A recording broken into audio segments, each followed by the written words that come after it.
First, remove the drip cap retaining screws. Break the silicone seal between the drip cap and the doorway's frame using a razor blade. With a flathead screwdriver, pry it free of the snap trim and remove the drip cap from the assembly.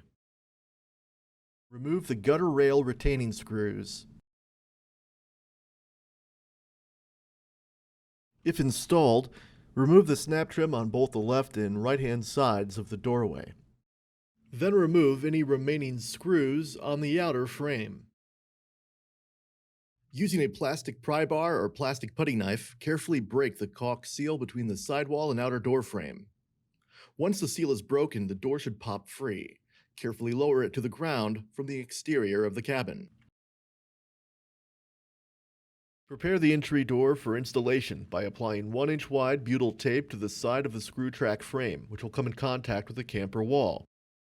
When the camper wall is made of laminate, the tape should be 1/8 inch thick. If it's a stick-and-tin wall, then the tape will require a thickness of 1/4 inch. Finally, ensure the deadbolt is disengaged and that the door is sealed along the bottom.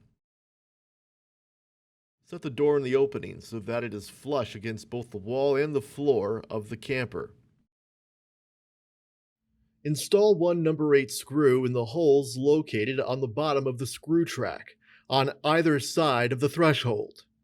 Then install a number 8 screw in the holes located at the top of the screw track, on either side of the gutter rail.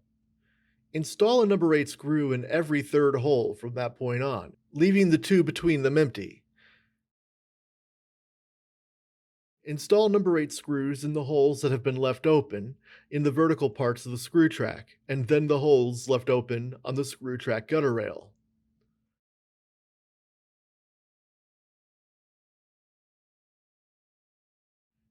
Install snap trim using a rubber mallet.